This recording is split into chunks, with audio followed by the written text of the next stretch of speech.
Yes, guys, welcome back to More GBFC. I'm sorry that it's been an entire week since you guys have seen my face and heard this voice on this channel, but I'm back. It's been a busy week. I've been backwards and forwards between Thailand, England, back in Thailand now. It's been a hectic, chaotic week, but we are here and we have got an FA Cup final to talk about today. Man City versus Crystal Palace. Can Crystal Palace win it for football?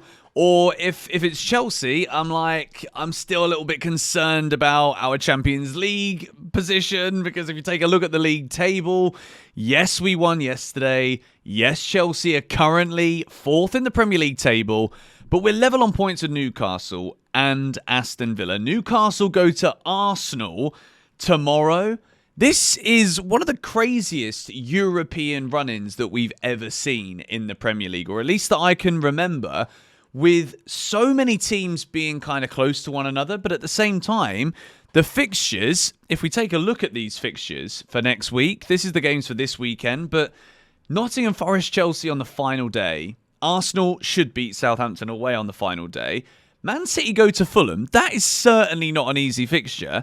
And Aston Villa go to Manchester United, who you'd think with the way that Man United have been, should be an easy 3 points, but last game of the season, the Europa League final will be done by that point. Will they be celebrating it? I don't know. There's still so many potential storylines that can be written here. But first of all, let's talk a little bit about Man City versus Crystal Palace. From Man City's perspective, this has been one of the worst seasons that we have seen in the Pep Guardiola era. They have been so far off it in the Premier League, to the point where right now, at the time of recording this video, with 2 games left, 65 points. And that is a team that have done the 100 before. Do you know what I mean? 65 points for City, 6th in the table. They've won 19 matches this season. They're on a great run right now. But I'm not being blown away by Manchester City. Crystal Palace, on the other hand, we look at them, they're 12th. Since they got to the FA Cup final, they've not really been in the best form. But Oliver Glasner, second half of the season, Crystal Palace quite often do this. And I think when you watch that semi against Aston Villa, they just found this extra gear. And Aston Villa at the time had been in such incredible form. And this is an Aston Villa team that Crystal Palace beat so convincingly at Wembley, that had been beating Paris Saint-Germain in the Champions League, did a very good game against them. And I think Crystal Palace will go into this and everything in recent weeks will be focused on this final. It's a chance for a first major trophy. And by the time you guys see this, you might be watching this after the cup final, there will be a video about this game going out tomorrow. So make sure you subscribe to More GBFC. If you haven't already done so, we're back in business. And I've got some good news that I will segue in here before we talk about the Premier League games. We're going to the Club World Cup. I'm very excited. We're going to be in America for the competition. I'm going to all the Chelsea games. I'm trying to access some tickets for other games as well. And of course, I will be covering everything here on More GBFC every single day, as well as a transfer show that we're going to do, talking about transfers for all of the clubs and what it means for them. So this is the right time to subscribe, ladies and gentlemen.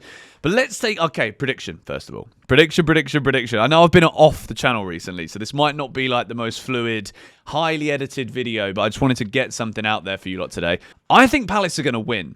I think Palace are going to beat Man City 2-1. I'm not saying it just because I want it to happen. It's actually better for Chelsea if Man City win. Because if Palace win, they go straight into the Europa League, which means there's only one Europa League position.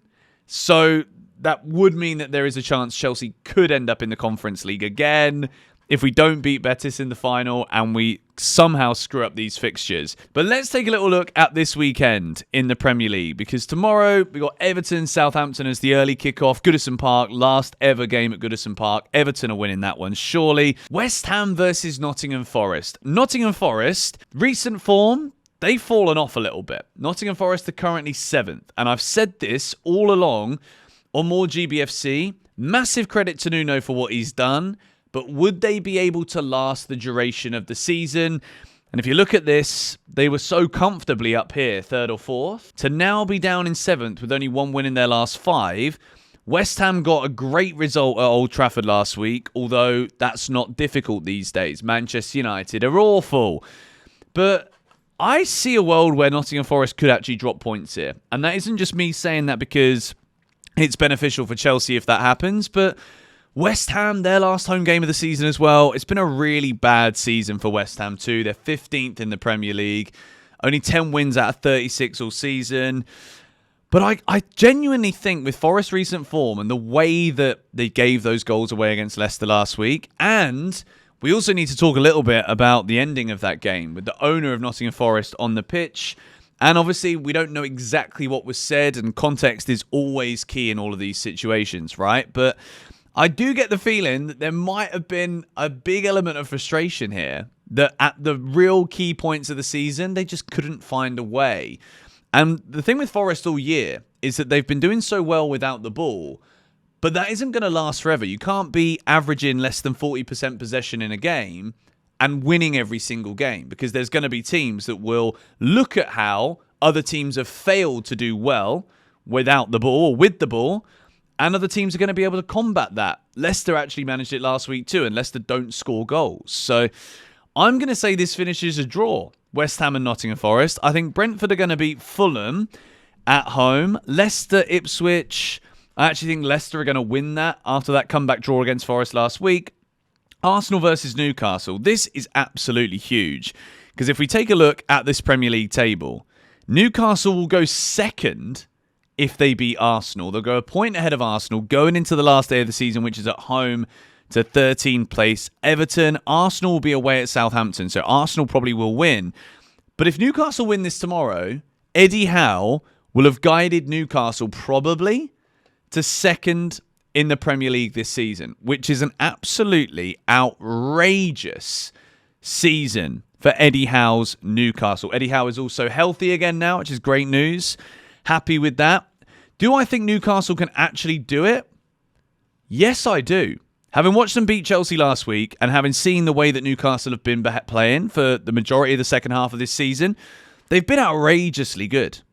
And I think Newcastle are going to go to the Emirates and win 2-1. Brighton versus Liverpool. I think Brighton are going to win that. Liverpool players and flipping Arne Slot, they've been in Ibiza, haven't they? They've been in Spain partying. So I think Brighton are going to get a result there. Palace versus Wolves. Obviously, Palace in the FA Cup final. If they win it, will there be a hangover there? If they lose it, will they care? I think this is going to be a draw. Man City, Bournemouth. Very, very difficult to say. But I do think Man City will win that at the Etihad. There's still so much here to play for. Liverpool are the champions. Relegation is all confirmed, but this is outrageously close. 68 for Arsenal, 66 Newcastle, 66 Chelsea, 66 Villa, 65 Man City. And if Nottingham Forest don't win against West Ham tomorrow, they're out of the Champions League reckoning. But it doesn't mean that they don't have something to play for, because they will still want to turn up and make sure, even if they don't beat West Ham. Obviously, for Chelsea, it's great if Nottingham Forest can't get Champions League football going into the last day. But they still could if if Man City drop points against Bournemouth. Like, there's still so many stipulations, which is why I'm not going to go ahead and predict all of these. Let me check this quickly. I'm not going to go and predict all of these last games, because we will do a video about the final day of the season next week. But this is a massive weekend of Premier League football. Manchester United lost to Chelsea yesterday. Aston Villa beating Tottenham. Sorry, this video is a bit all over the place. It's been such a chaotic week, guys, and I wanted to make sure I got something out for you today, and expect the videos to be a bit more edited again, like they have been here on More GBFC from tomorrow. But just a little preview for the FA Cup final. I'm back in Palace to win it, and obviously a big weekend of Premier League football too. I am back with daily videos now, so stay tuned on More GBFC. Subscribe if you are new. I'll catch you guys later.